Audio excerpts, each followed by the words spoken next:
just remember saying. Okay, that's fine. Hi. I've got a great job until I have to return to the office on Friday. Yeah, he was basically the pastor of Missouri Community Betterment. That was his job. So he was out, and he was right. It's a challenge, but it's, I'm seeing real people doing real work. Yeah, so then you come back to eat wherever. We're gonna leave the front room for you guys. Yeah. Oh, okay. I hear you guys are gonna have a new office. Definitely this is gonna happen. All right. So how soon? I haven't got a sense of shared how soon. She said they're having to pick out material. Like you, yeah, see, like you know the deal that I did. So this is, I could never allowed or had any opinion about any kind of executive, any space I've ever been in my entire life. So I have a feeling you might not be too far from that. So here, we forget this. Where should we put this? I'm going like, I don't have an opinion about this. You guys can do whatever you want.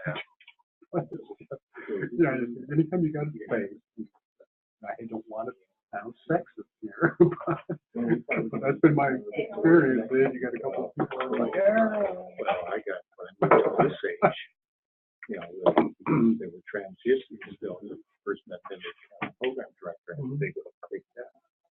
Well, they had one small desk open that was used for the people that just came in for what they said, well, you're still here. There's no need for me to, why you're going to be moving eventually. Once you move, I'll take the big desk. In the short run, I can do this. Mark Stewart. Yeah, Morning. they're giving her a hard time because Good. she had to move out of the big desk. I think she is. The weather getting cooler. Well, it's getting cooler, but the sun is out, so that's okay with me. Oh, no, oh, God.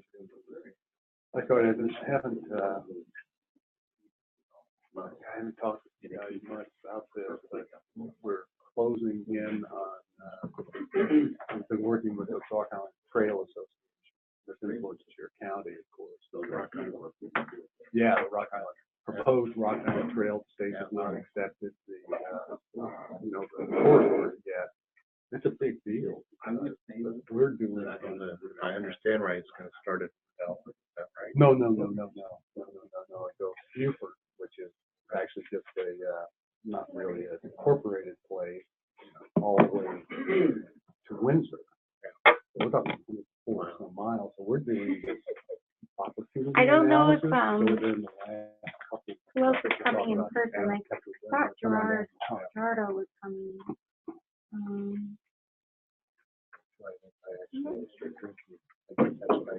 Oh, you like samples? I accidentally, it might be I'm getting old and forgetful. Karate. Hi. Oh, hi. Today, only one. I only got one message from someone, but I imagine that there are other people. Yeah. Famous people in the room. Famous people. Yeah, they got a big award. Yeah. Oh, hello. Yes, good to see you. You got a big award? No. Oh, you did? No. Oh. No. Oh, no, I can't imagine. Persistence paid off. Yeah. Actually, persistence is part of the award. Well, it is a little bit, but it's good persistence. He's an ambassador for Missouri Community Betterment now. Oh, nice. And they don't bestow that on just any person. That's The reality is, wasn't for the program, I wouldn't be here, I wouldn't be married here, I wouldn't be. That's right, you worked with him a long, long time. Program in Nebraska, with the program in Nebraska. Okay. He worked back and forth, and after 3 years, they had a position open here. So 32 years ago, I moved here to work with that program. That's awesome. So it's just got a special place. Yeah, definitely. So that's where you met Sharon? Actually, I was working at the Department of Economic Development. Yeah, that's awesome. She wasn't working on that program. Very cool.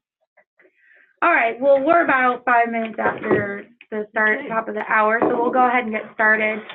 We have several people on the phone with us today, so we'll just do quick introductions. I think everybody pretty much knows everybody, but just a quick round robin, and we'll introduce ourselves. So we'll start with the folks in the room, and then I'll call out those people on the phone. So hopefully everyone can hear us. Michelle, can you nod? Can you hear us? Yeah, okay, thank you. So I'm Jamie Klein-Sorge, and I'm the director, or the leader for the Community and Business Impact team. And there's just a couple new faces in the room today, and maybe a couple of new people on the phone. So Pat, you want to go next? Pat Curry with the Exceed program. Great. John Gulick with University Extension. I'm a field staff person.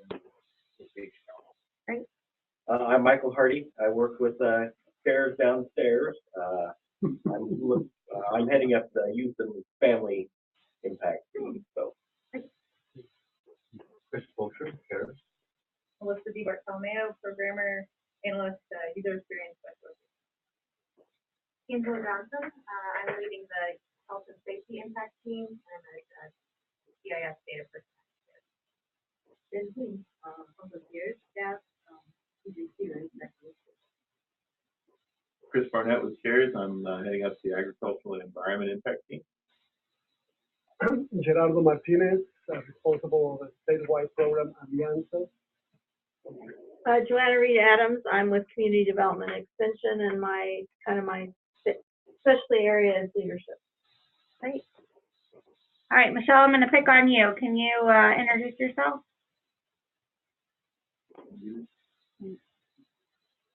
Oh, she's waving.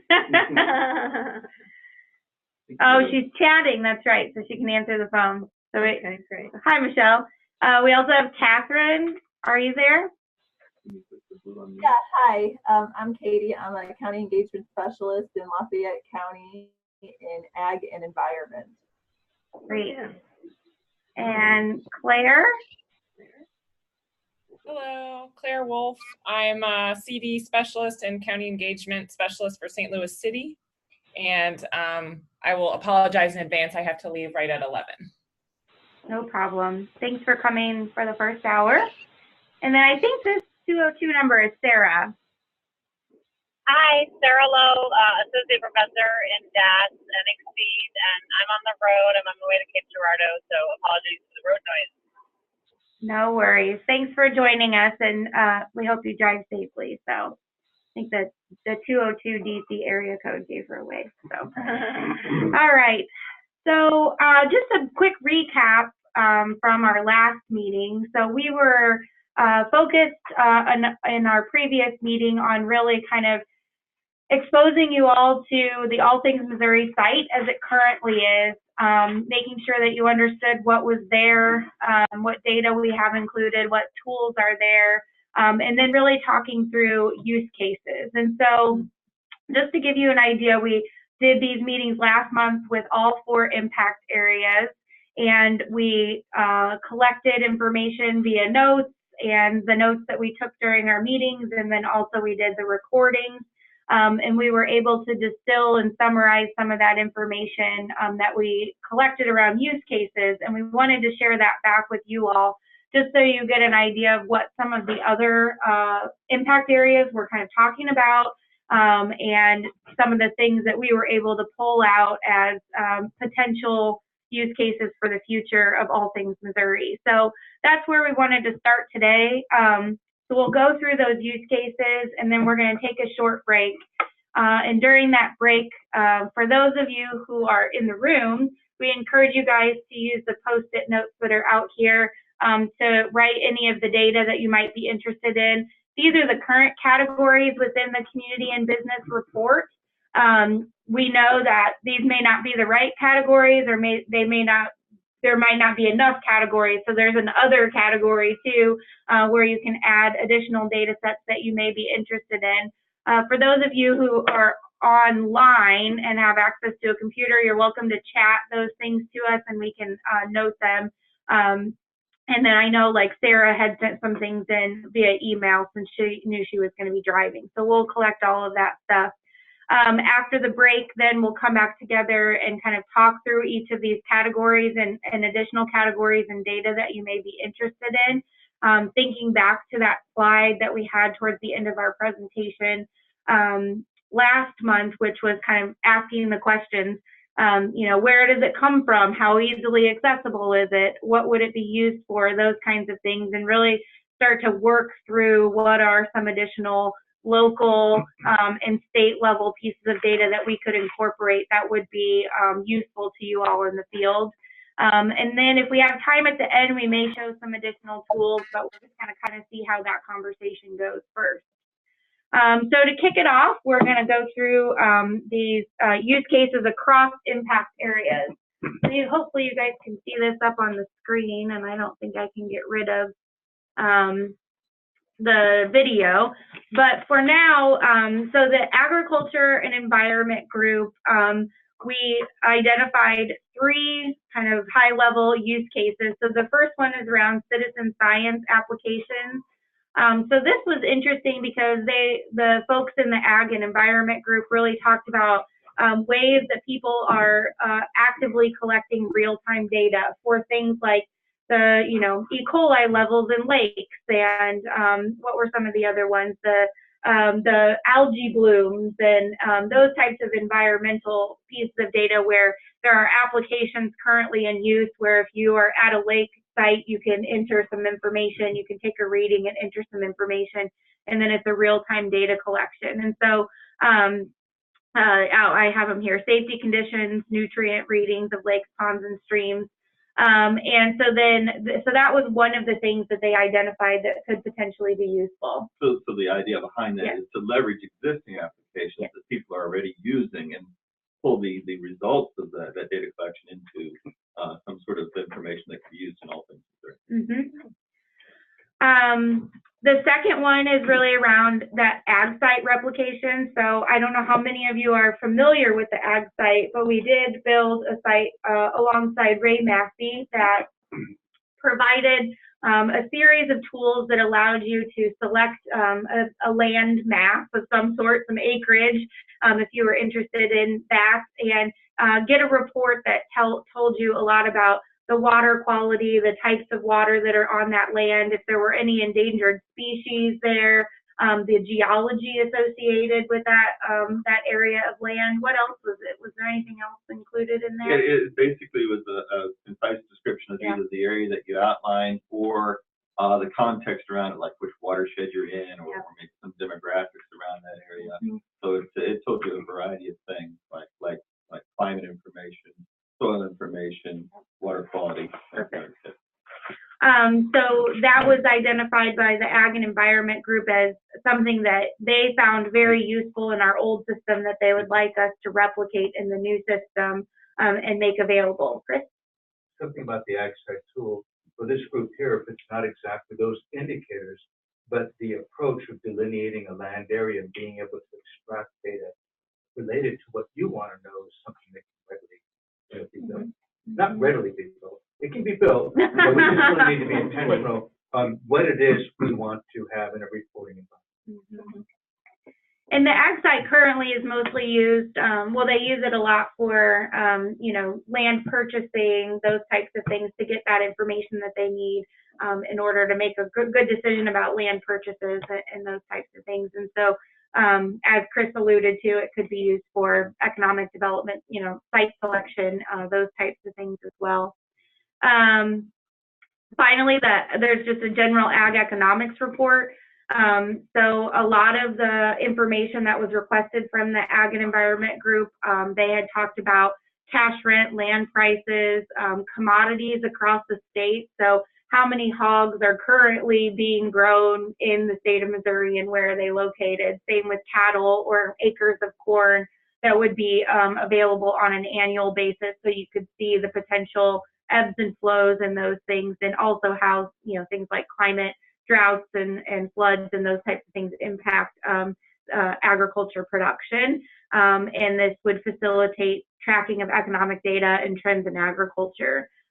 we said that this could be included as a feature within the ag site kind of, or it could be a standalone report. So those were three that surfaced out of that group. There were other things that were talked about that had kind of less legs to them, but we still have them noted. These are just three that had come out there. Any other comments or questions about this? Yeah. Probably a side question. Sure, yeah. Doesn't necessarily, I'm interested, we can follow up, but. Yeah. So how well, do you know who's using that now and how do you market that? Mm-hmm. There's not a lot of marketing on it. That's probably the easiest way to talk about the marketing part. And as far as who's using it, right now we're keeping a pretty good track of counts of use, but not necessarily the sources of the use. Because yeah. I'm just thinking, so I wasn't familiar with this immediately. I used to work with USDA rural development, and I'm thinking every county has farm service agency. You know, I would think that those offices that are coming in contact with farmers and providing assistance regularly, I would think that those would be tools that they would really want to know about, and that's almost every county has those offices, and could also then probably track them, be a way to track who's used it. Yeah. And Farm Bureau and you know, other groups like that. You know, every extension council, we're required to actually have Farm Bureau representatives on our extension council. So again, through extension council, we should be, you know, making those contacts too. So again, I think there's some built-in marketing kind of things that, you know, once you're, I think these are ready. Right. Yeah. And that tool is developed jointly with Ray Matt. He has been promoting it towards those users more so than cares. How do we better on the tech side monitor use and who's using the how, et cetera, or what input do we get from the faculty on usage? I mean, that needs to be frustrating. Well, again, at some point, I think, I'm sorry, Pat. At some point, I think, yeah. Well, you're behind me. I did it. So I'll move on the other side of you. So I would say that county engagement specialists, we're going through a whole training process. This might be something again. Well, you guys are already on the agenda. I know you're on the agenda next week. So as that keeps moving forward, I think, you know, this would be, you know, keeping us informed and bringing us in for additional training or linking us will be really critical. Did we have a comment from someone on the phone? Yeah, this is Katie. I just wanted to just speak on that ag site. I have used it quite a lot, and maybe not even for its intended use. I get a lot of calls from farmers or producers that are either renting their ground or want to rent ground, or they are fencing something off, and just to find out, like, you know, how many acres is a certain piece of property, or, you know, drawing out a field for them and being able to tell them how many acres that is. That's a really handy tool to have, because you can, it's really flexible. It makes it really easy for them to play with it. So that's another application that I've used it for the most with, that I don't think maybe was its original intent. Right, so that's a great example of the need for a tool that you're accessing through a slightly different way that maybe could be more readily exposed in all things Missouri, just a measurement tool. Yep. Is the cropland data layer up? Have you guys ever worked with that? We have the cropland data layer up for 3 previous years. We don't have the most recent couple of years in there. Yeah. That's something we've used a lot on the community economic development side when we go out and try to portray land use. Distribution. Well, it's not land use, but land cover gives you a pretty good clue. Right. And so those people are often really surprised to see just exactly what's going on out there, you know, on the landscape. And so something that generates those. Yeah, it's a great context setter, those pieces of information about, of course, you say the land cover relates back to the economics, but also other factors such as some of your soil properties and growth rates for crops and so on. So, yeah, look at a lot of environmental conditions that would tie over into community and Yeah. The other thing with the Ag Econ, the Bureau of Economic Analysis, the same data we're working with for the economic profile, they publish a very detailed county level annual series of data that describes the farm sector. And it's, yeah, you may be familiar with it. And that's another one that'd be awesome to have up to view. Yeah, and that would fit into their economic report very well. Okay. Jamie, Yes. I've been working with FCS Financial for quite some time, and so they, I don't know if they know about all things that you know, these great things that you guys have developed. So I'm going to bring this up in our next meeting, Steve Harrington. Also, they want to start reaching out. They're trying to bring their products to the Latino farmers. There's a lot of Latino farmers out here in our state. They're not as large or large producers, but still they're contributing a lot to the state. So they are really start bringing their products to them. So we're in dialogue right now to have some of their videos translated into Spanish. And I'm just thinking this would be a great way for them also to start connecting more with us and the things that you guys are doing here. And then, but how do we bring also data of the Latino farmers? And USDA is reporting all these many Latino farmers, and then what are they? We cannot find them, so we just trying to visit almost home by home or house by house in Southwest Missouri. Oh yeah, such and such has this many acres. Like, so it's just really that's what we're doing lately. But it's going to take us forever to do it that way. So if you guys have access with somebody at USDA to let us know where these farmers are located, that would be awesome. There are certain things like the ag census that has breakout by Hispanic producers, but it's only every 5 years. You're not going to be as up to date with that. It's only county level. You only tell which county you're in. And Sarah Lowe's on the phone, and she just came from ERS in terms of data. And I'm wondering, Sarah, did you want to comment? Or if you're driving, never mind. She's driving, but I'm driving. I'm happy to comment, but I have difficulty hearing anyone other than Jamie. So if someone can repeat the question, I'm happy to comment. Sorry. yeah, so we were talking about locating or getting some data to locate the Latino farmers basically in Missouri. So we had talked about that there was county level data, but we didn't know if there was anything more granular than that. Yeah, publicly available. There's only going to be county level data. The 2017 census data should be released this spring. The 27th census of agriculture. So you guys should make a note of that. I think as soon as that's released, it'd be good to get that into All Things Missouri too. That will be the most in-depth granular data. And so that's once every 5 years, of course. Great. And one other area, talking about what data can we acquire? So the primary data collection opportunity. What data is not being collected or that's not granular enough that we may have an opportunity through extension to acquire? Now, we've got to really live this out and balance between not having county engagement specialists, for example, getting to be data acquisition people. That's not the point. Is what are some 2 or 3 things that we can acquire that doesn't exist elsewhere? And how can we do it with a number of county extension folks? Good point. Yeah. Yep. Okay. All right. So those were the ag and environment use cases. Moving on, then we have health and safety. So a couple of items that bubbled up in the health and safety impact team were related to this first one was more around what they call precision social health. That's a new kind of term for me. But it would be a program data collection and reporting tool that could be used by a variety of extension professionals, really kind of helping them assess whether their interventions are working and help them with improvement there.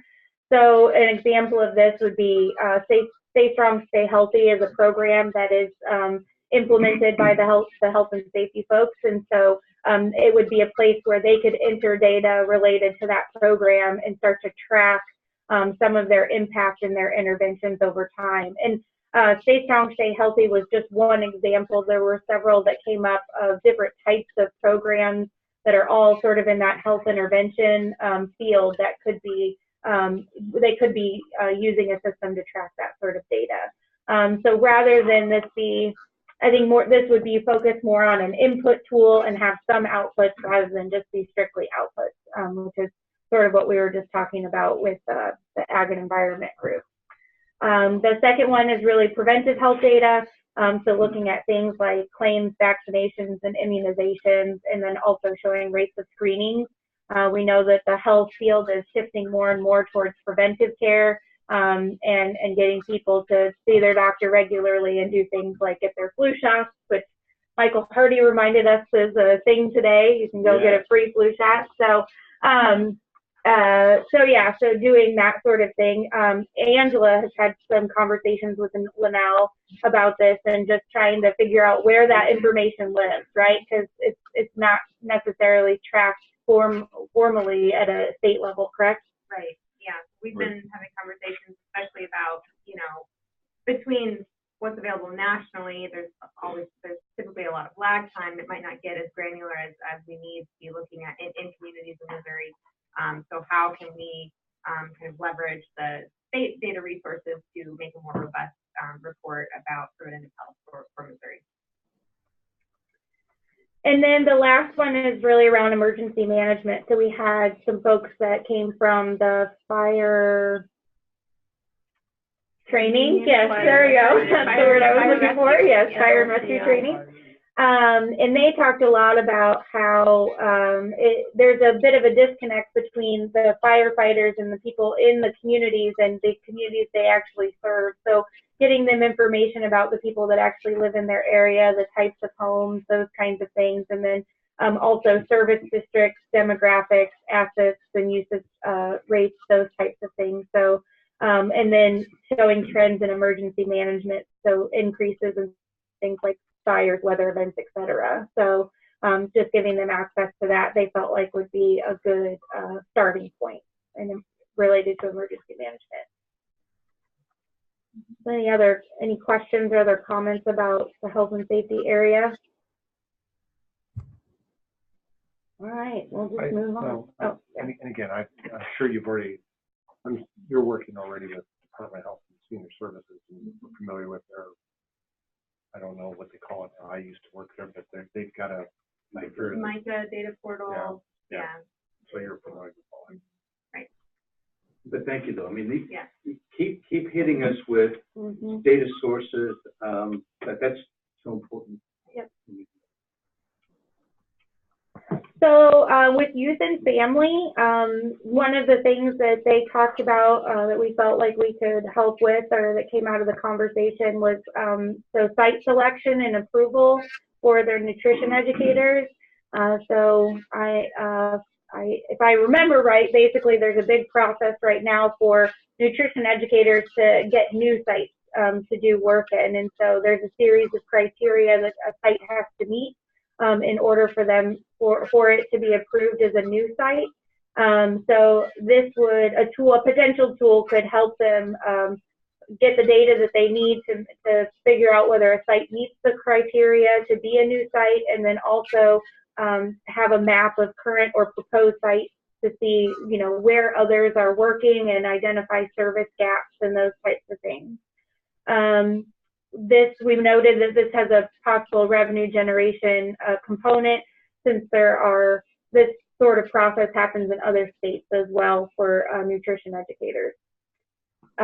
We also had a program data collection and reporting tool similar to the health and safety area, just noting that the youth and family folks have a lot of programs that they do, and being able to input and track some of that information I think would be helpful.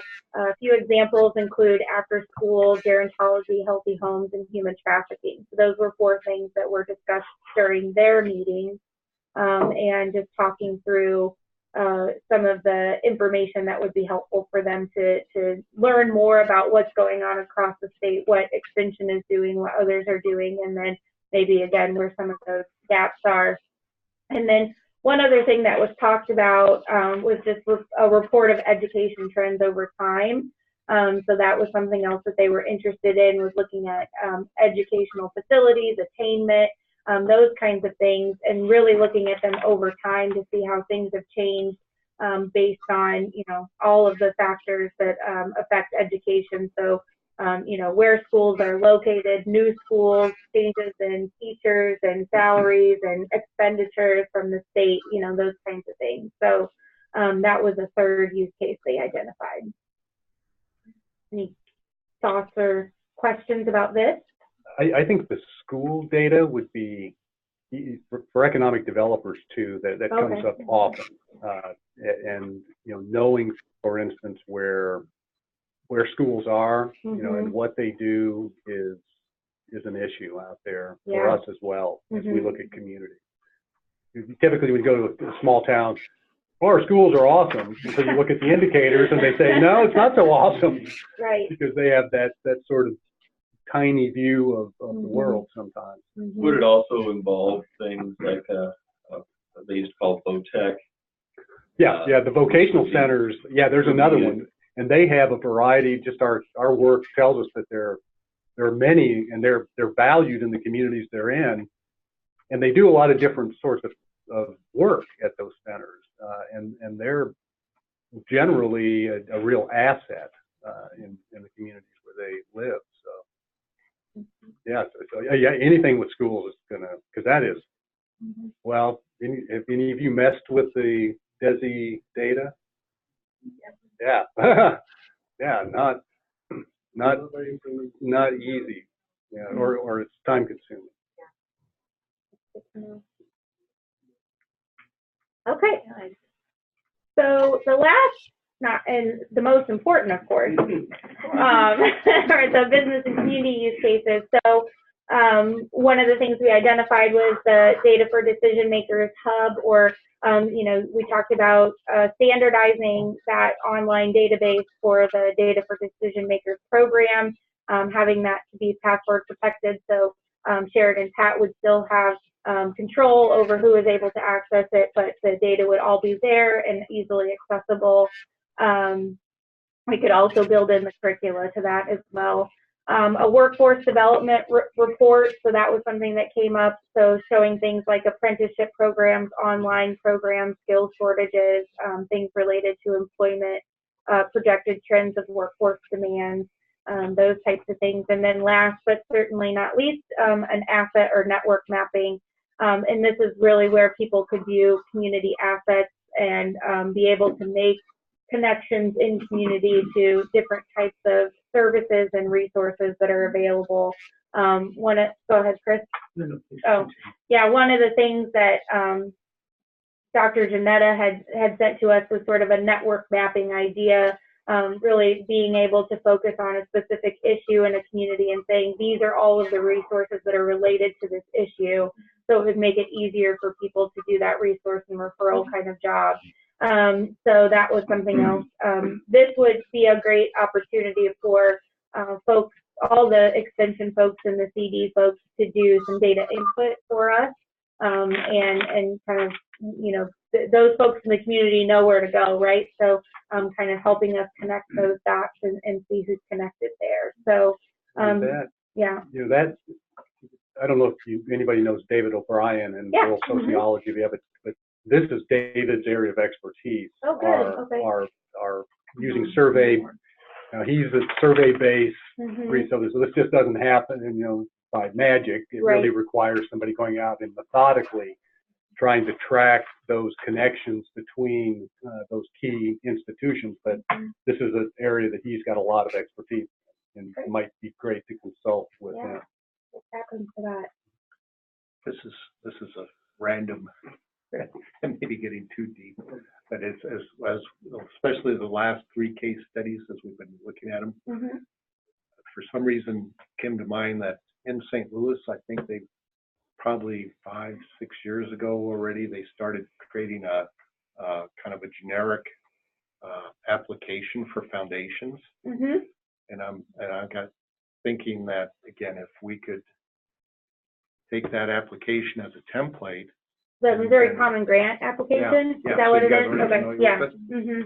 So have you been able to then kind of link the resources so that?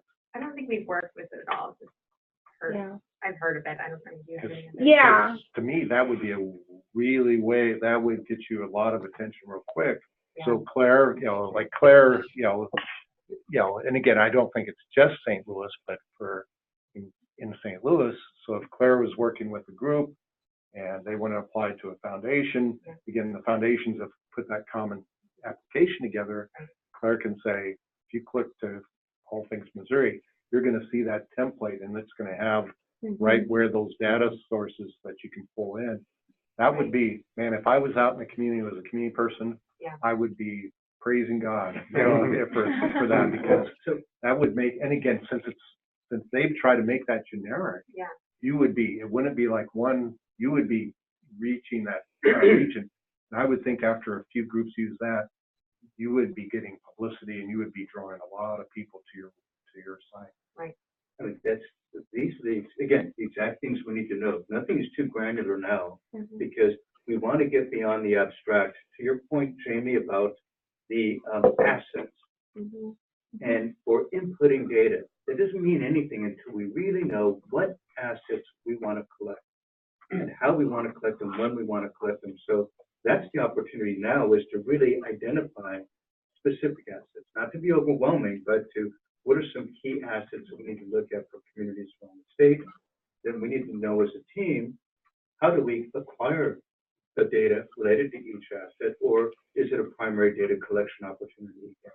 So, or do we tie into systems like we did mention for the ag and environment section? Are there already systems and tools out there that people are using to collect information, like on playgrounds or something that you could tie into, rather than developing our own or acquiring it from Great. So we also identified a few extension-wide or system-wide types of use cases, and we really are going to rely on you to help us flesh these out a little bit more, because we don't know exactly what a county council impact report would look like, but somebody had mentioned that, all of the extension offices have to report back to their county council, and being able to have some basic information to give them each time or once a year would be very helpful. We just don't know exactly what that information is. There's also the opportunity for a researchers portal. So we did have a couple of researchers join us across these impact team meetings, and that's something that we're going to need to take a lot more time to really talk about what that would look like, how it would be used, how it would be most effective. what the objectives are. Exactly. But we recognize that it could be very useful. And then the county engagement specialist report. That's really where we see maybe some potential lower hanging fruit for us that would provide some local data. This report would align with the community capital framework, which I know is something that community development is, talking about with DESs next week at the summit, and then hopefully help them see opportunities, and paths for leveraging their assets for greater impact. So, so that's something that, again, we're going to be leaning on you guys to help us hopefully define what the indicators for that report may look like, because it's going to need to cut across all 4 impact areas. But making sure that we have, the right things there to at least start with, and know that we can grow that list over time. So those are the use cases that we came that came out of the 4 impact group. The next part of this is really to take a short break and then talk more about data, which we all knew that was going to be the conversation today, right? But first, just make sure to see if there's anybody on the phone that has any questions about these use cases, or if there's anybody here that thinks that we missed something really big, or surprised that they didn't see something. This is the time to kind of have that discussion. Yeah. Jamie, so Alianza is in house at the UMKC Institute for Human Development, so which is the University of Excellence on people with developmental disabilities that serves the whole state. So I don't know if we have any connections. Have we ever connected with them at all? On getting data and reports? Okay, so that would be a great thing to do, and I can connect you guys with our new interim director, George Gotto, Gotto. He'll be at the summit on the second day. Great. Gonna learn more about extension. So Alianzas is kind of like one of those different programs created between AMU Extension and UMKC. So we're serving the Latino population in the state. So we're trying to strengthen that partnership. And so last week we met with Dr. Stewart and Blake. How do Extension can have access to the data that we have at the Institute for Human Development. So that will be a great thing to look into. And that'll be a great thing at the Extension Summit next week, is make an introduction to anyone on the team. And I think primarily Jamie, this is your impact area, is having a follow-up call with them and showing them the opportunities. If it's a Zoom call, or where are they located? Are they located in Jeff City, or where? We're in Kansas City. In Kansas City. Kansas City. Yeah, sure. My accent also doesn't help. I feel compassion No, for let's you. just do Or you have compassion for me, whatever. Thank you. You're welcome. Yeah, that's data that we don't have much of, so around disability. And that's another thing, is we don't have a lot of connections at the state level. I mean, we have some in our field, but this is the great opportunity, again, is serving as connectors to what we can provide as supports and data and tools, et cetera, and you drive the conversations with the organizations you work with closely. Okay. So that's already fantastic. We'll do that. Thank you. One other thing is, any other questions, to Jamie's point, also anything from last meeting that has been burning or you've been thinking about that you wanted to bring up? People on the phone too. Yeah, people on the phone. Yeah.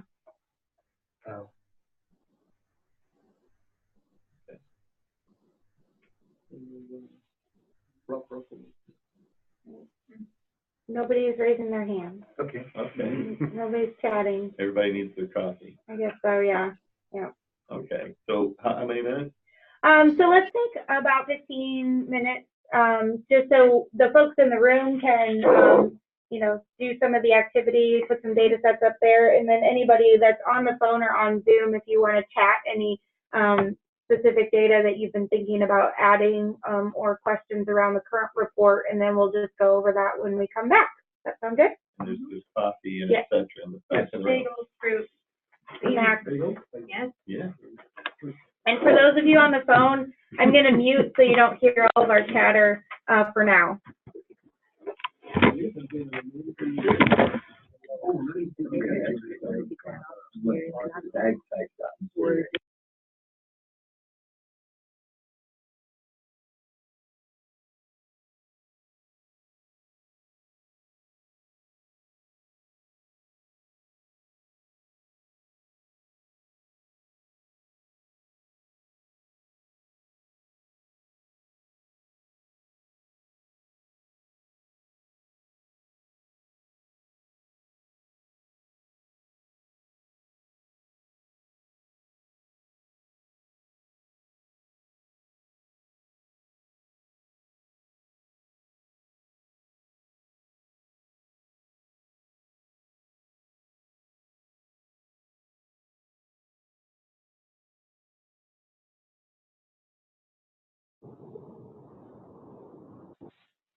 Yeah, never, okay. I know.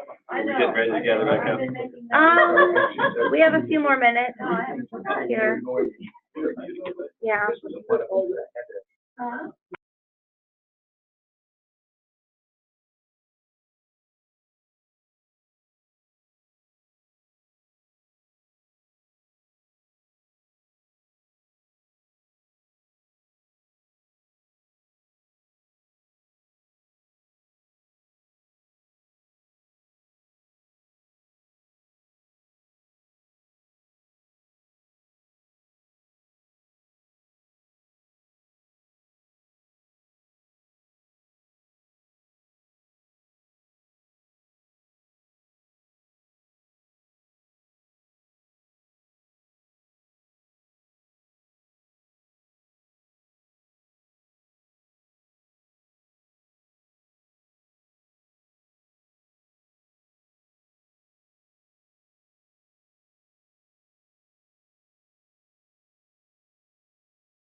sheltered this under mindfulness. but You know what? They do all this stuff now under mindfulness. Yeah, You yeah. know, mind control, you be happy even though you're really upset.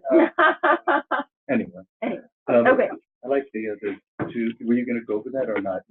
Angela put those up there, Well, so, you added the one, and then I added Good. yeah. That's a good addition. So, may I ask? Go ahead, yeah. So, For the folks on the phone, we started, for the folks on the phone, I started, yeah. we added, so there's the different buckets we have here. We added one, which is called jurisdictions or boundaries. For example, the DED regions. Or what is it with respect to community and economic development that are regions that you want to have the cookie cutter that you can overlay with a House district, a Senate district, an extension region. I think we'll show you a tool at the appropriate time on why this is important. So any ideas you might have on any kind of regions or jurisdictions that can be used. And it can also help those external agencies as well, organizations. And Angela? Yeah, so just to, so the purpose of this meeting is about data, what data sources, data sets, are we missing from the current reports, be added to the current reports, but in addition to the reports, we've talked about these various tools. And in our last meeting, we demonstrated the community crosswalk tool, which is where Chris is getting, asking about jurisdictions and boundaries. We also talked in our use cases about site selection tools and whether that site selection was identified in the youth and family group, but it could also definitely have implications for community economic development. So in addition to site selection, there's also like location analysis tools. And we have a tool that we can show you that does some location analysis for other community assets or community characteristics that would be helpful to see a snapshot of when we're talking about those applications. And just probably to underscore the data and what we're asking for you to look over the data list for your respective impact area is this is not how we've been doing it CARES for all these years. We just throw a bunch of data in each of these big categories. All Things Missouri is going to be customized based on your input on what data goes in your impact areas. So, you know, whatever you find appropriate, we will include that. If we don't hear back from you, it'll be thinner. If we hear back from you, if there's overwhelming a lot of data, then we have to prioritize and work with you all as well as with extension leadership on what's doable. So I just wanted to. Now be quiet now, Jamie. Oh, you're fine. You're doing a great job today, Chris. Oh, thank you. It's all that fasting. Yes. Okay, so basically, we're just going to start with the 4 categories that we have currently in the community and business report. Go through and look at the indicators that are in there now. Take recommendations for any that we should remove, and then also take recommendations for those that you guys feel that we should add. So here we'll start with demographics, which is just a really, basic category. And you can see here all the indicators that we have included under this demographics category. So the question is there anything missing, or is there anything here that we would remove? and you shared your screen on the presentation, right? I believe so. Yeah, they should see, yes, everything. Okay, so population characteristics. Of course, well, I know I use this a little differently than most folks do, but having really detailed longitudinal views of how population has changed over time is very, very useful when we get up in front of a group of community leaders that are, that's imperceptible to them. They just don't know how far out they are one way or the other. They think what they have is what they have. They don't know how unusual they are. And so we often will use, fairly detailed 5-year cohort data tracked over, right now the database we've got is 1990 to 2017. And most people I know that's way overkill, but some way to capture that change over time in age is really, really useful. And a simpler way to do it would be to, as you've done here with some age aggregations, so that they're functional, and you understand that, yeah, here's a preschool age, here's school age, young adults, et cetera, is just so useful that it creates these very compelling stories often. And the other thing I think you have is, and I know that you're familiar with, the University of Wisconsin migration data.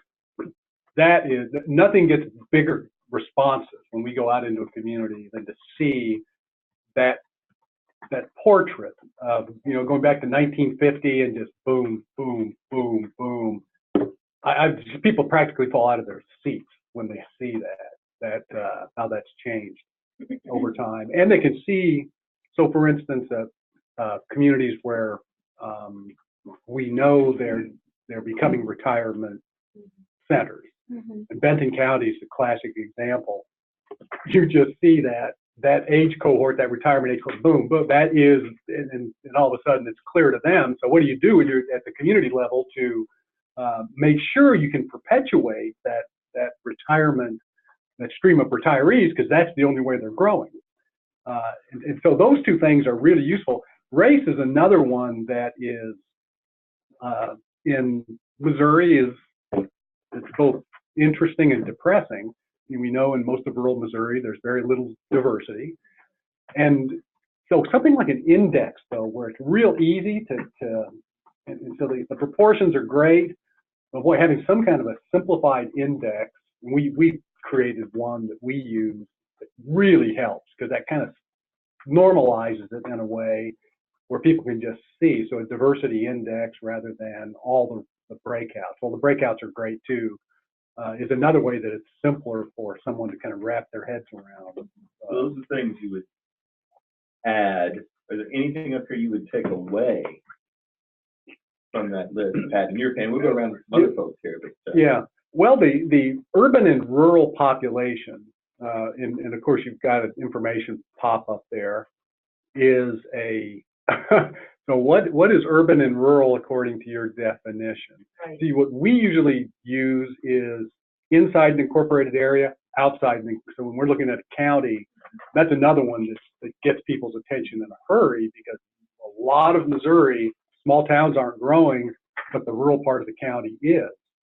And that growth comes at a cost in any place, just because of the maintenance of infrastructure and provision of services. It gets more costly when you've got folks living all over the countryside, that you've got to run an ambulance 25 miles out to the corner of the county to pick somebody up to bring them back to the hospital. School buses, another example of, so we use that often to get them to think about, this is kind of nuts just to allow people to live anywhere under any circumstances. Now, it doesn't resonate well with Missourians, but. So I wanted to ask, because, yeah, I hear you on rural versus urban, but is there some type of an indicator on the city size, you know, so we can have less than 25,000, less than 10,000, more than, so we can capture that rather than just a rural urban? I know you've done some work before on that. well, certainly you can categorize incorporated areas by population, and then bring it back out to your area you're looking at, the county or an extension region or something, Yeah, characterize it by that. But there's 100 different Right. definitions. That particular metric, that urban and rural, is based on the census block level designation of, is it an urban block or a rural block? Yeah. So that ignores incorporation boundaries. Right, yeah, which is, That's hopeful. yeah, which so we're back to that definition in practical terms is meaningless compared, and at least in my opinion, with these people live in a place with lots of services, with the local government that provides this for them. We actually used to work with the Rural Assistance Center and had a tool on their website that was hosted on our server that was called Am I Rural? And it ran you through about 20 different definitions and determined based on this definition, yes, you are. Based on that definition, you're not. Or based on the third definition, you are 72% rural. You know, that type of thing. So there's so many definitions of urban and rural out here. That's what we have up here is a rather simplistic approach on your block, and that's it. Certainly, it can be more sophisticated, but again, we talk about adding things. We need to think about, you know, to what end and how it's going to be used. certainly, educating people as to the number of folks inside an incorporated area versus outside an incorporated area is a good thing in certain circumstances, but not useful in other circumstances. Just like this urban rural definition is useful some ways and not useful in others. So I think this elevates something around each impact area.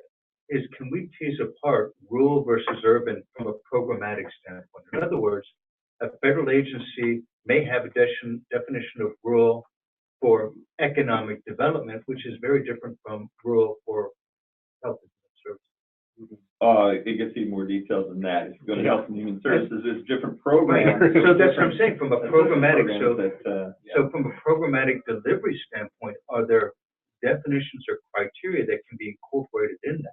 Yes, you see again, rural, urban, across the landscape of data, so many different definitions. Inside the incorporated place, outside the incorporated place, black and white.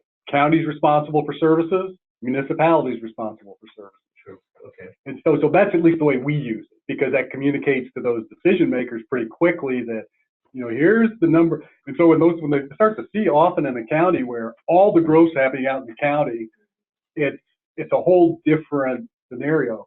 Of course, at the higher end, being able to buffer around a place, because often in the county, but they're only 100 yards outside the municipal boundary. So that becomes a lot more nuanced and difficult to, I mean, we got the tools to do that sort of stuff, but I know that's getting way outside. So you not really take anything away, just maybe modify urban and rural. Yeah. What about some of the other folks around the table? What do you think about, Joanna, what do you think about what you're seeing, and what did you put down on? Well, I was interested in some of the social factors of millennials, and I noticed Steve Hennis had indicated youth moving in and out, and millennials, and Pat and I were talking about are moving out more than they're moving into at least smaller areas in Missouri. So I think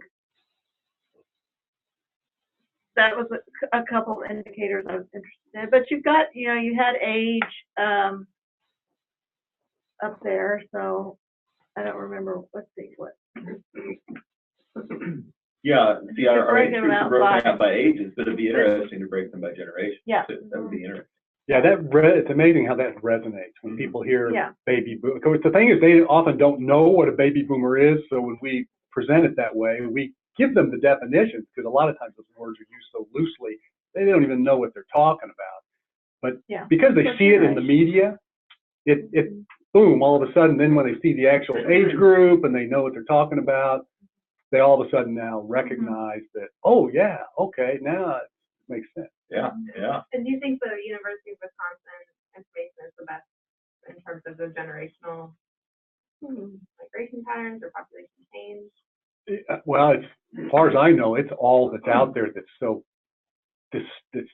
clean to work with. Yeah.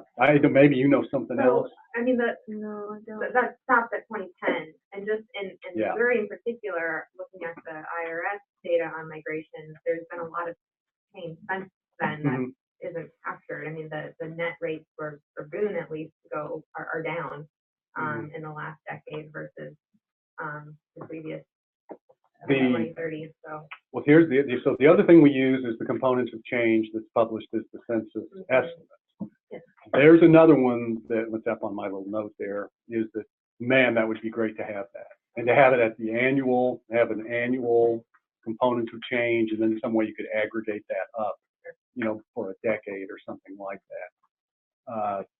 That is, again, at least it gives us that. They don't publish what the margin of errors are with some of those estimates, so it's kind of like, I don't know, but it's really compelling because they publish migration there down to the place level, and it's pretty easy then. That's the official number. So I want to give a chance. Is there anybody that's on Zoom or on the phone that has any thoughts or additions to this list?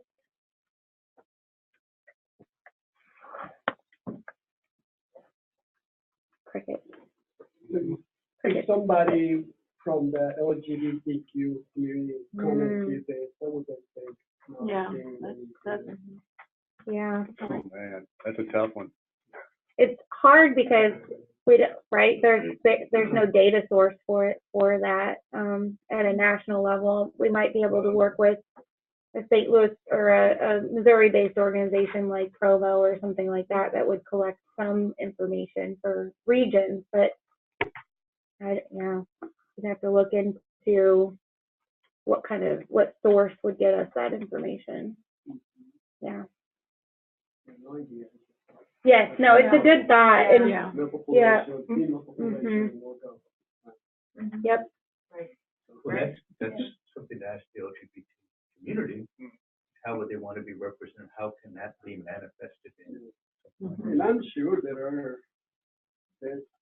I think there's data and things like that, but I don't know if it's national. Yeah, or more like statewide. I think that there was talk about including a question in the American Community Survey, but that was scrapped, at least for the next couple of years. So it's not something that's collected from the Census Bureau. There are interpreted estimates on like household and cohabitation, but the numbers are, I mean, they're kind of just wild guesses. So. It just keeps growing. Right. There's becoming more and more settlements, and so how do we provide? Right. Yep. help to them as well? Yep. Yeah. That's a good one.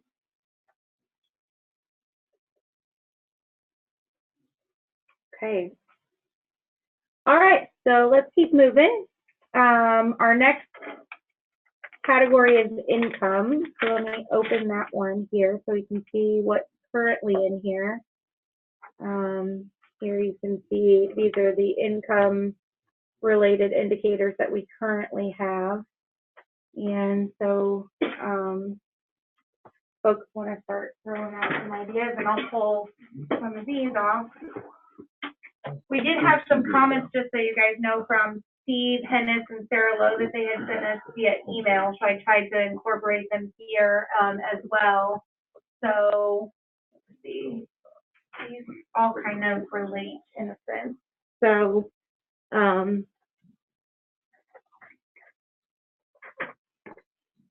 Sarah had mentioned local area personal income and some wealth creation data. And the local area personal income is the data from the Bureau of Economic Analysis Okay. that we're already starting to work with. Just to make sure you remember, Jamie Patton, you and I met about that data set a week or two ago. Yep. Great. And there's progress being made, right? Yes. Yeah, it's looking pretty awesome to me. I see a labor-saving tool in the works.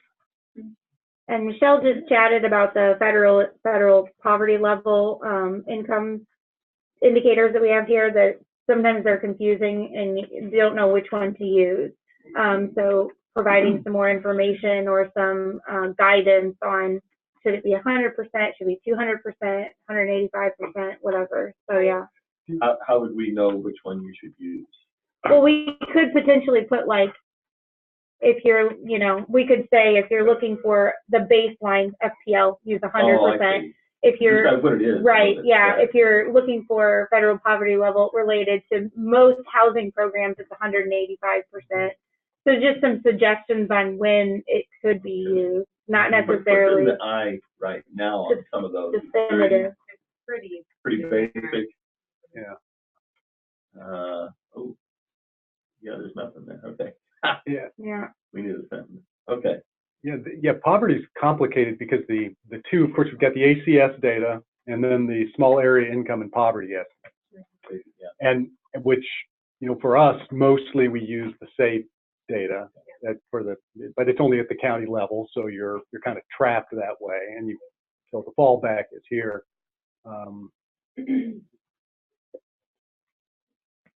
So this is Sarah. Can you guys hear me? I just wanted to say on the poverty, I'm not an expert on poverty data, but ERS, USDA Economic Research Service, has a couple people that all they do is poverty, and they've put out some stuff kind of distilling all the different poverty measures and kind of recommending the best couple for different purposes, particularly looking at, rural related issues. So that might be a resource to look at in terms of picking which measures to include. Thank you. Can you say that source again? The economic research. Okay. We got All right. it. We got Okay. it, Sarah. All right. Thank you. Thank Thanks, you. Pat. Yeah. Is there a link on that you could send, that report? Or Pat, you got it? Yeah, well, if you just Google USDA Economic Research Service poverty, they'll have a landing page on poverty, and Tracy Farragon and Tom Hurt are the two experts there, and so they update that page fairly often. Okay, great. That's helpful. Yeah, that's exactly what I was thinking, is just like potential, like it's best to use this for this type of research or whatever it may be, just some guidance there. So with this Yeah, one, and it's nice to be able to say we chose these because somebody recommended them, as opposed to we just chose whatever we thought. It's nice to be able to have the citation, like we chose this based on USDA. Right. Yeah, that's great. John? So with that, sounds like great suggestions. So would you, with all the poverty ones, would you have that as a link with each of those 5 categories, or would you just have a statement if you need more definition of poverty, just have a link there? I'm guessing we'd probably put it in the info, right? We would add a sentence or two here, and we could also include a link, because we do have links back to like the original source, so we could say for more information or guidance on using the federal poverty level indicators, click here, and we could direct them to that USDA. So I maybe made a mistake and went to the wrong one. I could still go back and read that article and say, oh, maybe I shouldn't be using that. I should be using one of the other ones. Correct. Yep. Yep. Yeah, and I think part of this is about identifying data through this process, but then part of it also, we need to think about how to make these reports more intentional. And we've kind of gone back and forth on, do we give you everything and then we give you the tools to make the right decisions, or do we distill this down into a smaller subset of indicators? And are those different approaches for the county council reports, for the CES reports, and for the topic area reports? So I think there's a lot of variety and molding that we can continue to do to make this more useful for the right audience and user. yeah, this is probably some of the most complicated data Very because complicated. it is. How do you present it in one sentence to get, Well, when you talked about that information button there, is having more guidance overall around the different types of ways you can look at poverty rather than about that one thing. It's just providing a framework. Yeah. I don't know if it's another button, because people usually don't look at the identify button. No. So is there some pathway before they get in there in terms of what is the appropriate data to use around poverty? You may not have the opportunity until they make the report, and we have the opportunity to say our 2 or 3 sentences with each one, and they could have that available to them to read what they got. That might have to be the case, because a lot of people aren't going to read before they click the box and go to the report. No. So maybe in the report having a hyperlink in there for guidance around poverty. And the hyperlink could be there too. Yeah, and I think So that would then have, there's 4 questions you need to think about before you decide which database you're going to. Right, they checked all levels of poverty, and they can figure out which one to use. But the other thing that's really useful is to actually have the poverty thresholds up here. Do you have those up now? I don't think that they're up there right now. Yeah, 'cause that shocks folks when they see what those are. All of a sudden, they put poverty in a whole nother realm of thinking when you start to see that they draw that line. Family of 4, 17,000. Right. Holy cow! Who lives on 17,000? Yeah. But in the other area, I was in a meeting with Marshall the other day about, they were talking about demographics, but also disabilities. And I know we did some work several years ago around disabilities. The percent of people that are considered disabled is much larger than we think it is, because we lump in the elderly and access to voting places. Remember those polling places that we did a study on? So that's another shocker is the percent is much higher than we think it is. Yeah, and do you guys currently have the SSI, all the Social Security? I've downloaded it, but I haven't done anything with it. It is compelling stuff. It is amazing. We have some counties in Missouri where nearly 50% of income is from Social Security. It's like, what? And maybe this is something because we don't want to fire hose. There's something like 2 or 3 elements from that that we can elevate. Well, Because that's in the, it's in pretty the personal simple. income. That's in the personal income table as well, too, as a component of personal income or transfer payments or one of those. It is. And actually, I misspoke there. It's the number of people in the county receiving a Social Security benefit. Some of the high-density retirement counties, not the income. Yeah. It's much lower than that. But yeah, they only have 3 or 4 variables in that data set anyway, the county level one. And it's, That's a this level data set, too, isn't it? yeah, they do. They do have they have, I've only worked with the county stuff. But yeah, they do publish a zip level version of it. So there's, you mentioned earlier, Pat, about in the demographics, about having the index about racial diversity. You'll note on our list here, behind the window there, that there's a couple of different indices, the Gini index and the Atkinson index on this. So I just wanted to point that out. We don't have to deal with just the raw data. We can also put on some of the interpretive data elements on here. Yeah, the Gini index. The common interpretive one. It's so for instance, like the Gini index, what makes that really compelling is when you can rank. So where are you? Because it's kind of fascinating. So who has the most income inequality in the state? What kind of a county would it be? No, it's a farm county, and it's way up in the northeast corner of the state, Scotland. Amazingly enough, and why? Super rich farmers, and then everybody else. It's just, Interesting. So is there something on here you would take off of this list to the group here? Is there something that's not useful information? Or is this all good to have and we would expand it? I always wonder about the families earning over 75,000 because Seems arbitrary. it does without any other like thresholds, right? So yeah, For a particular group. That Yeah. was in, and we have built, it was built, so. What I use is the percentage below 25,000 because it's another one where if you kind of think about $25,000, that's a little less than what, $12 an hour or something like that. And it's not uncommon in most Missouri counties for that number to be above 30%. So we kind of families. Family or household. We use total household. Households. Yeah, households is I usually use households because it grabs everybody. Families would be very different. So if you did it for households and families, you'd see a very different portrait because households includes single people living alone.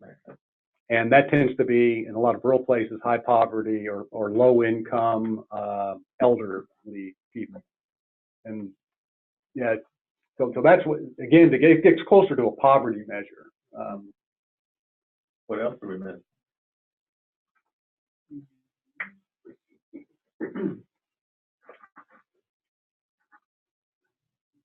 I really like the breakout with the earned income tax credit and the eligible reduced price lunch. I mean, that kind of stuff.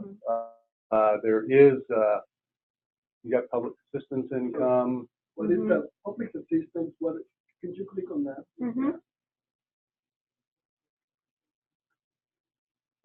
So I don't know, it's SNAP, WIC?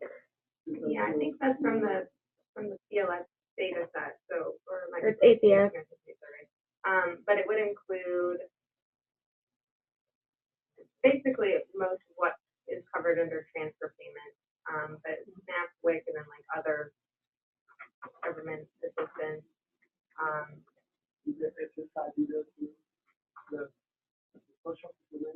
Yes, that would be included. TNF, yes, the Bridges. You know, with that explanation, it might be worthwhile to have that additional section. And I thought they're in the report. How come they're not showing up in the I'm info? not sure. Yeah. Yeah, because I'm not so sure that public assistance income is that entire basket of transfer it's not the payments. whole, Yeah, the whole list, because it doesn't include like Medicare. right. payments. Yeah. It was just the income based. Yeah, and I don't know how easy it would be to aggregate and create a separate variable where we maybe sit down and pick apart those, because they do have excruciating a lot of detail, Yeah. and then create our own category where we've aggregated across all of those sources of income that we know are not that are transfer payments. Yeah, we actually were working on pulling that out of BLS for our project with US News here, and we figured out that we could take what was in BLS and based on the ACS definition, make that crosswalk. So that's doable. And more up to date. Yeah.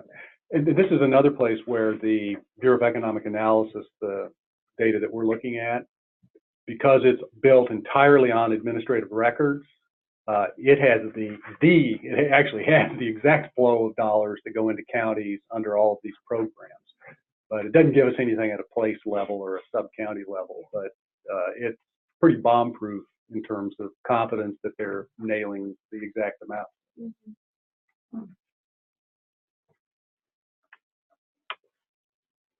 So Jamie, do we need to move on to workforce? Yeah, or- yeah, I was just giving people Oh, okay. one last minute to think of Yeah. anything Yeah, else anything else on income? that may be missing here. And that was everything that was written on the board for income? Yeah, mostly, yep. So, so there's a couple that kind of cross over, like wage rates by industry. So we'll just dive into workforce here. So some of the ones we had were wage rates by industry, county business patterns, non-employer stats. I'm not exactly sure what that is. Okay. Non-employers are Yeah. a category of so the Census Bureau. Non-employers, they don't employ anybody. So those would be, for instance, they can be a person that's working full time and then files the Schedule C because of miscellaneous income. They could be proprietors, and so they have no employees. They're people who are generating an income through some kind of productive activity, but they have no employees. And it's another really interesting database, and because it's mostly built from administrative records, it's also really good, and it provides some detail. Actually breaks out by NAICS code, so it's one of those that, and it's also extended proprietors is another label that's given to that group of folks. And in Missouri, fascinating indicator because you see a lot of differences among counties. It's also kind of an indicator of entrepreneurial activity in places where you see that increase. Can you expand the workforce stat? Oh, yeah. Yeah, Jamie, this is Sarah. That was one of my suggestions, and Pat did a great job summarizing. I've been doing some work with the non-employer statistics and also the business dynamic statistics, and the two are kind of mutually exclusive because one includes only employer establishments and one includes only non-employers. And they're both very interesting. I mean, there's counties in Missouri that have over 50% non-employer in terms of employment. So pretty interesting, I think. Great, thank you, Sarah. Yeah, I've noted both of those here on the slide, so that's definitely something that we'll look into. So the other ones, as you mentioned, business dynamics, occupational data with wages, and then labor force participation. So those are some other ones that were given to us, which I guess we already do have labor force here. So Pat, was this a different labor force participation? No, just that. Okay. Yeah, today when we get questions about labor force, most often they're around capacity because we have low unemployment rates. And so a little bit, even though there are huge margins of errors in the ACS data, we still turn to it as a source because that tells us a little bit. We even have some data on age group participation rate. But the Bureau of Labor Statistics, labor force participation rates are also pretty useful, and actually we see those numbers not diverging as much as we might have guessed. So at any rate, so that participation rate, the occupational characteristics are a really big deal in most communities these days, is understanding exactly what's going on in terms of occupational demand by businesses in the county. And if you can contrast that with the residents in the county and their skills and backgrounds, there's an amazing way to try to describe what's going on. There's a lot of nuances with working with that data, but occupational data, really big. Wage, we get questions all the time from some of our folks that are looking for so we have businesses coming to them saying, oh, I'm having trouble hiring people. Am I not paying enough? Holy cow, isn't that great to hear? Yeah, and sure enough, often we find out that, yeah, they're trying to hire people at $10 an hour, and that's why they hire somebody and they quit 2 days later. Yeah. So that really, we've done, some of that work has been really good because we've actually seen some employers increase wage rates for workers just because they saw right away that's the problem they're having hiring. I was kind of wondering about that too, that Michelle's question there. Yeah. So So she the asked 60 about minutes is assuming, time. that's assuming that then becomes where less than 60 minutes is assumed to be kind of more of a local commute. Yeah, don't, kind of a crazy thing. you know, I commute across county and it's 30 minutes. Again, Osage County, there's a lot of commuting to Jeff City, well, just between Jeff City and, you know, Columbia. Those aren't 60 minutes commute, so you're not gonna be seeing that. You're in what, 45 minutes? Yeah. So that's not county to county flows, that's just time. Yeah. Yeah. See, here's- American Community Survey metric that we're talking about here, whereas you can get, you know, workplace or residential address That's a different, to employment. different, Yeah. Right. Yeah, that local That's doable. employment household dynamics data, Yeah, I haven't which worked with it, but I'd like to. well, we've got it. I've dropped it into ArcGIS, and yeah, it is. Well, again, there's kind of a weird thing where there's no margins of error, and we see a lot of data that doesn't make sense, but it is still, I think, worth working with. Yeah. The other thing with workforce and commuting is money moving across county. But it's a different kind of way of thinking of commuting, and that data is pretty good. That can describe how much money is moving with those commuters.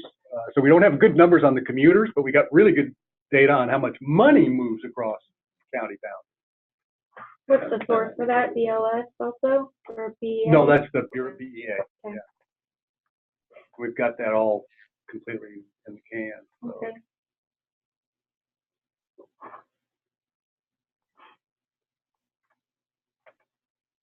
What else here? So you see the migration patterns, there's a couple of those listed here under workforce. Does it make more sense to move those back to population demographics, or do we need a new category for, you know, population dynamics? It's less descriptive and looks more at trends. Thinking about that, which are the things to look for, migration patterns under workforce, or would that fall somewhere else? I think it's a demographic characteristic. I would too. That's mine. Okay. Let's see here. You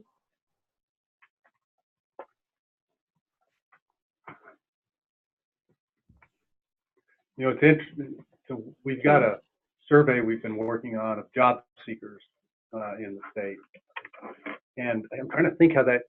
What's fascinating about it is that we've asked about barriers, and I'm looking at this and thinking that it just prompts me to think about the sort of things that we could put up here that talk about the barriers that exist. And so we're kind of back to maybe small scale data.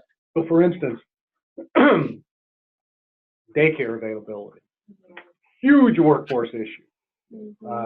And especially among employers. Employers, in our survey, employers said daycare was their #1 concern because workers so often apparently don't come to work because of a sick kid, or or no, whatever they're using for daycare isn't working. They're probably maybe having some kind of casual relationship with the provider. And so they have to quit the job or take time off. Yeah, yeah. So have you seen that same type of light bulb go off that maybe the employer should be providing daycare? Well, no. Yeah, John. Because, well, no, I have heard that. Yeah. I've had. Yeah, it is. happen. It is. Yeah, there are certainly But- employers but that are again- probably, yeah, we didn't ask that kind of a question, whether they thought it. We just saw it as a barrier. So it's somebody else's issue versus them making it their issue. Yeah, yeah. So but I don't know, that's down the road. I don't want Yeah. to hold this No, up. that's helpful though. Under the migration patterns, would we contemplate also the migrant farm workers? We do have data around that, don't we? We did at one I time. think, well, there's something in the Census of Agriculture about, Yeah. the farm population, and that would include, temporary workers, and workers by race, ethnicity. Yeah. Yeah. I can include that. Unless there's some current. Yeah. So social factors, would that have the daycare? Is that under the social factors? Yeah, maybe it would. We'll see in a Yeah. second. We have data on Head Start, Yeah. for daycare, and then there are a couple other sources. The, County Business Patterns has counts of facilities that are listed as childcare centers. You can also get data from the IRS, their, nonprofit exempt organization. And I have not found good consistency across IRS. The IRS says that County Head Start and the County Business Patterns, like adding up to. Anything reasonable? Yeah. Yeah, And then there are a couple of organizations, like accrediting agencies, that have listed their of daycares, and it's all over the place. I don't know where a good reliable source for it. Yeah. So I that gives you an insight into quality, though, was the Yeah. objective there. So the state doesn't publish a, The state has like a enter my zip code and find agents and find daycare, but They must it's have. only like, it's only state accredited Right. facilities, Mhm. wouldn't include the all smaller the facilities. casual fly-by-night, Yeah. they're not. Or even, I think employers with less than, I don't know, 5 kids, there's some kind of cutoff there too. Yeah. So it's hard to find a good resource for that. But it is important. I mean, the most reliable one I've seen would be something like Head Start, which is nice because it does serve specifically low-income community, and it's pretty reliable across the U.S. But we could tap into the state essentially to find more. So just taking a look at this list of social factors, are these hitting the right types of things that you would consider to be a social factor related to community and business, or are we missing the mark here? Talking with daycares, early childhood, is that on there?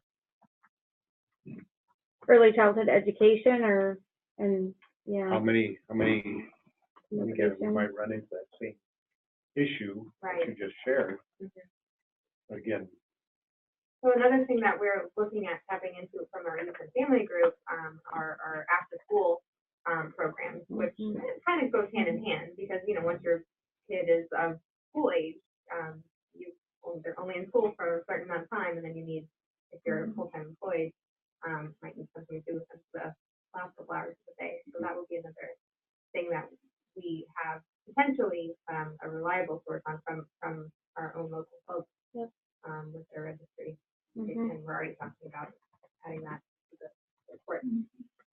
So there are a lot of housing metrics here. And since this is a community-focused sector, would it be worthwhile to pull the different housing metrics out to a separate category? Yeah, one of the things we do is we do household housing sort of as a, and it's another one that people fall out of their chairs because they don't realize in the long-term trends, married couple households, probably next census, less than 50% across most of Missouri County. And people still kind of have this notion that, oh, you know, people are married and they have kids, and they, even though their day-to-day experience is that they know their kids are living with somebody, or they know somebody that's living alone, and so they have, but the numbers matter a lot when they can actually see the structure of how people are living in housing units in households. Yeah, I really would advocate for that being a separate category. Now, it's different than housing. Households is different than housing. Yeah, You but lump them both in the same category? yeah, but the number of households and housing units is the same. So we're looking at occupied housing units. So who's living in those? So the way we kind of pitch it or present it is, so who's living in those? Well, of course, we look at vacancy rates and all that. And again, Missouri has crazy, fascinating data in terms of vacancy rates in a lot of rural places because of recreational use property. But yeah, they normally have no idea, because a lot of communities, 30% of housing is occupied by a single person. And they're like, what? Can't believe that. Oh yeah, that's what's going on out there. And why? You're a retirement-based community, so you've got a lot of older folk who have lost a spouse or something else. And so that gets them kind of rethinking sometimes what they, Especially when there's limited housing. So now what's the opportunity to drives demand for retail businesses, for services from local governments.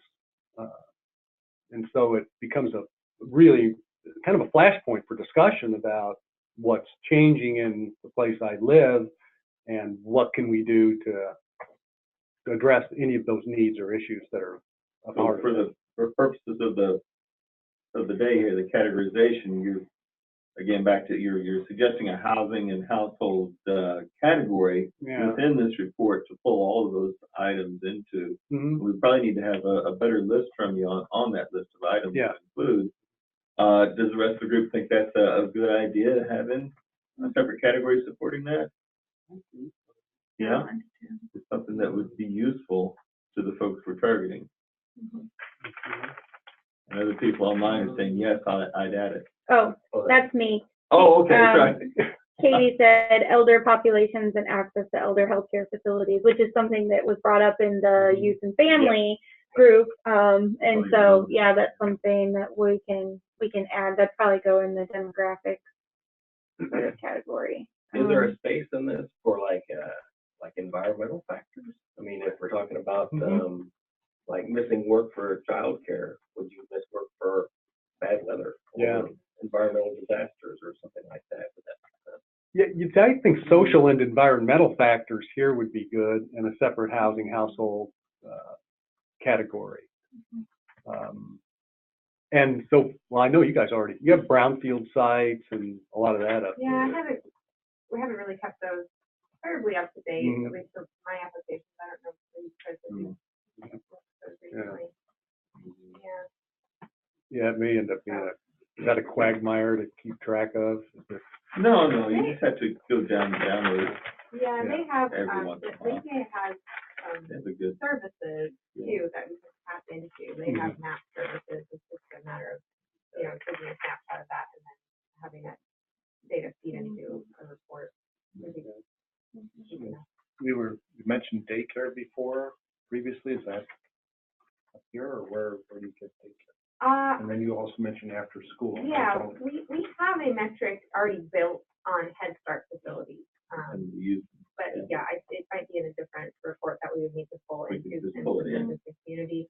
And then we're talking with Terry Polk, right? Who works with the Missouri After School Network about getting an extract for data on actual locations of which schools have after school programs. And once we have that, we can put it in there. But I think that's definitely something that's high on our priority list for youth and family.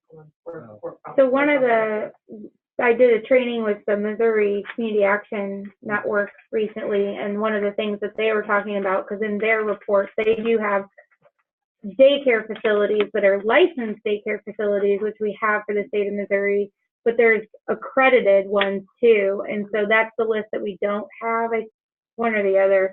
And so they talked about that designation as well as being able to see licensed facilities and accredited facilities, because it would increase the number that you actually see. Some are both licensed and accredited, but not always both. So we only have about 10 minutes left. I don't want to cut off the social factors category, but if you guys do have other thoughts about what could be included here, hopefully you guys will be able to send an email. We'll send up a follow-up email, obviously, with a summary from today, and then you guys can reply to that.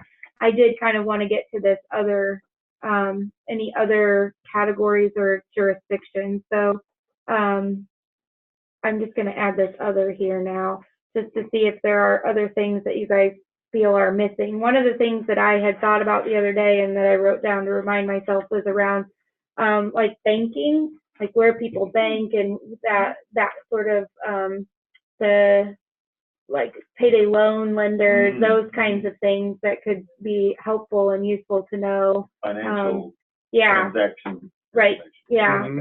So I don't know what is available around that kind of stuff. Would that include like debt? Jamie? It could, yeah. I've actually done quite a bit of research with the FDIC data. They have very detailed geographic data on banks, and there's been a lot of change over time on that. They've got banks, they've got deposits. There's also some small business loan data. So I'm happy to talk to you about that. That's a good idea. I forgot about that.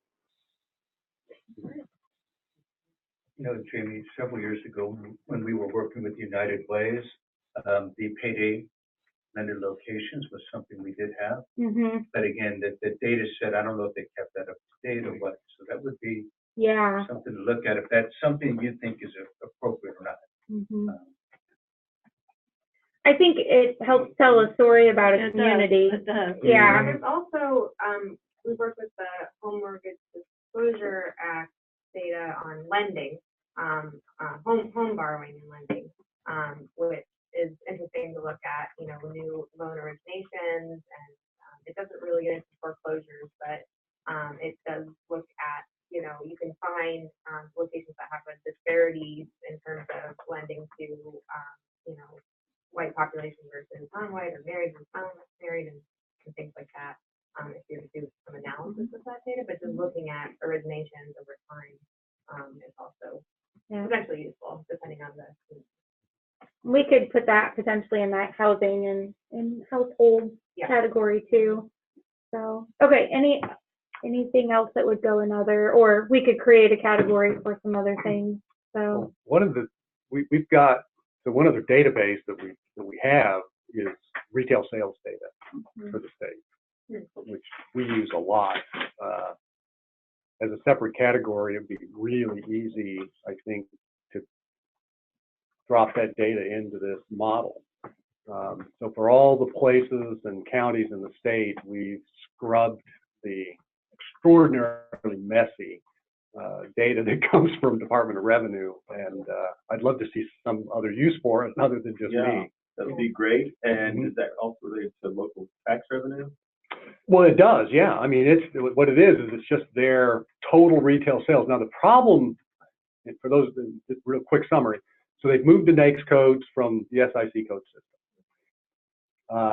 So we've got this discontinuity. Historically, they didn't publish much data for most of the state anyway. So if you didn't have at least 6 businesses, they didn't publish the data for your type of business. But even with those totals, you can calculate leakage or surplus sales. You know, we just break out per capitas. We can do trade area analysis. We've got a little trade area analysis model that kind of talks to, you know, how large a population they're serving with their sales. And so it's pretty easy to, you know, I think to put up some real useful products. And that's another one that's just got, you know, like every quarter there's new data. That's great. Yeah, so it's a constant refresh. Tax revenue doesn't do installments. Yeah. Yeah. Yeah. Be something that should be in this report. Well, what you could do is if we get the tax rates, with knowing the total sales, we can back into that really easily. They don't publish the actual tax distribution data. They publish the total sales. Well, there's a census of government that comes out every 5 or 7 years. Yeah. With we've worked with so they have an annual kind of interpolated survey element, and then the more detailed one is every 5 or 7. And we worked with that for the F4 resilience and vulnerability assessment, and looking at some specific revenue and payments for specific sectors. But yeah, it's kind of spotty. Yeah, yeah. So this is great because it's administrative record data, squeaky clean. So that's one of the things I would just say. It'd be easy, really easy to do. Okay. Great. So we only have 5 minutes left now, so I want to honor your time. So we did have these other categories around jurisdictions or boundaries that we would add to that crosswalk tool.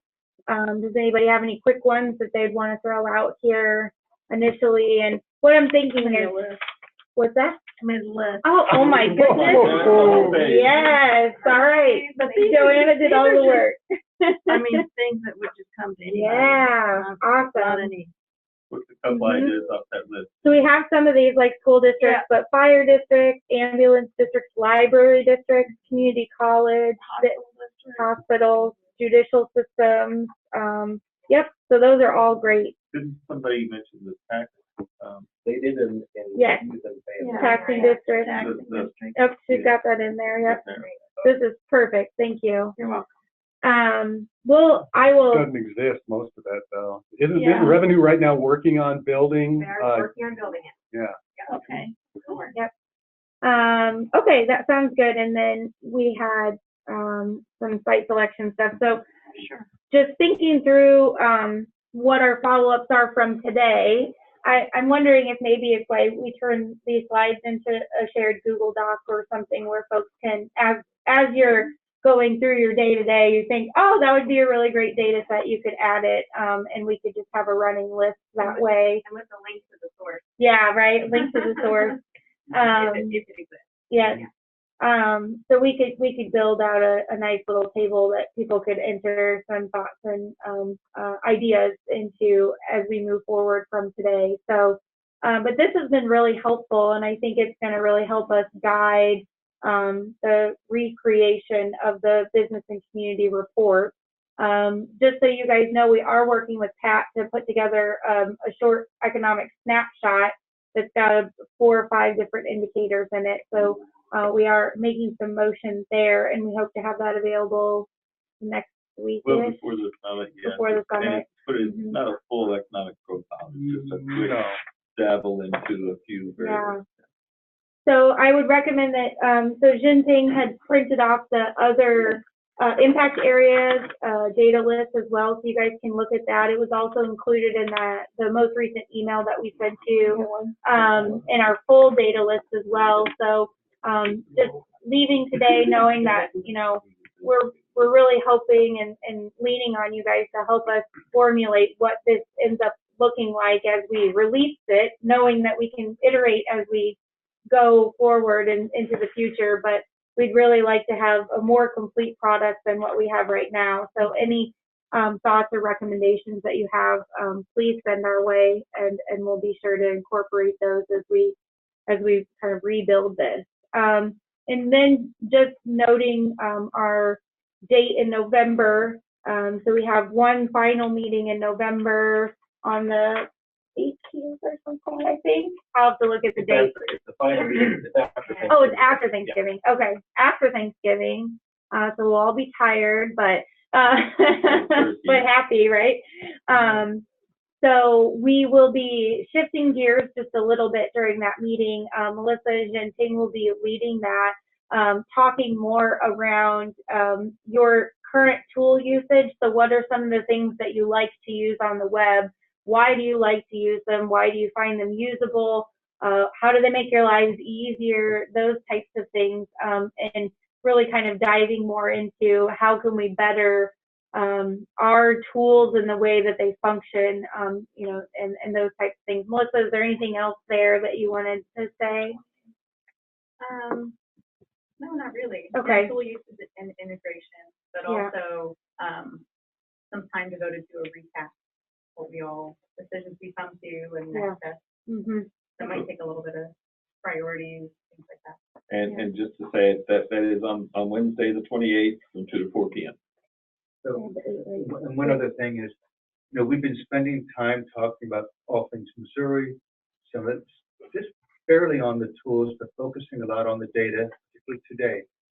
But ultimately, the data is going to be the foundation for what tools do you want to see?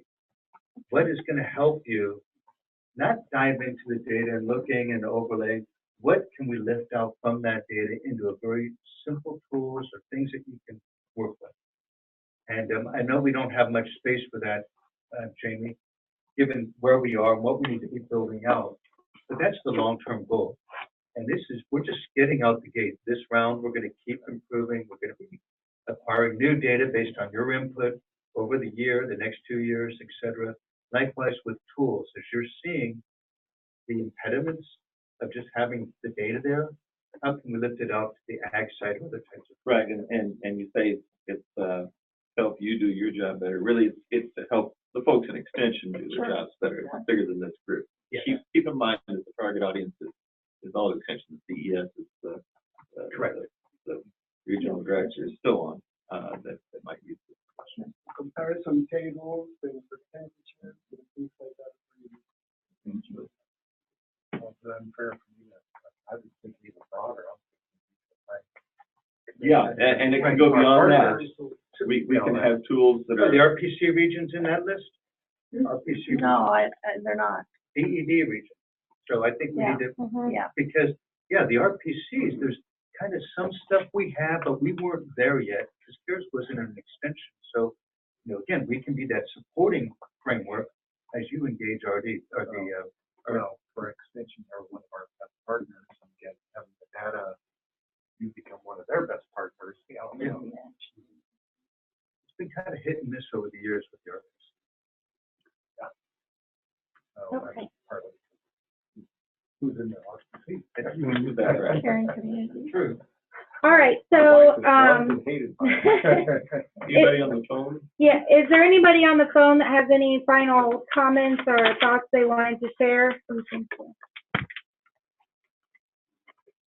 Okay, well, I just want to thank everybody for for your time and your input today. We really appreciate all of you guys and your good thinking. We can't do this alone. We don't want to do it alone. You wouldn't like the outcome if we did it alone, right? So, yeah, and we will do follow-up with you. So again, we'll provide the recording, the slide deck, and then as I mentioned, maybe a shared document that we can all kind of add to and work on over the next couple of weeks before our November meeting, because then it's our job to really distill and decide what are the things that we want to move forward on and what are the timelines for those kinds of things. So thank you guys. You're welcome to stick around, eat some fruit, that sort of thing, or head out if you need to. So Monday or Tuesday, which day are you Yeah, on? we'll see you all next week. oh yes, yeah, Oh, yeah. on Yeah. Tuesday. Yep. So thanks to everybody on the phone. Want some lunch? Thank you. Bye-bye. Bye. Thanks, Brian.